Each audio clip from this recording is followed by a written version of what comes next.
Welcome to today's daily message. In the face of all the challenges that we are confronted with, both as a society and as a church, I want to offer a few words on the virtue of hope. Hope is not blind optimism. It's not cockeyed optimism, to quote the words of the song. Hope is a vision. It's a vision of the way things actually can be. Hope is specific. It's not pie in the sky. It has a realistic vision of the way things actually can be better than they are now. And so I invite us all to think today about how can our nation be better than it is now? And what can we do to help make it better?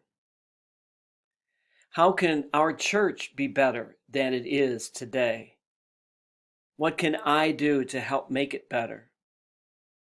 How can I be a better person today? What do I hope for myself? What do I want to be that I am not at the present time?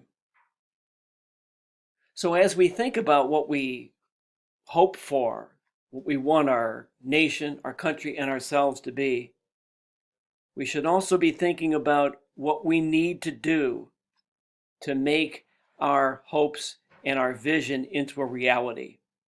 We need to be ready to work to make it happen. We can't wish our vision into existence.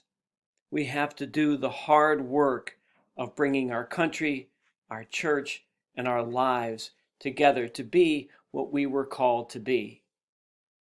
Thank you for watching throughout this entire week, and I hope you have a safe and happy and restful weekend.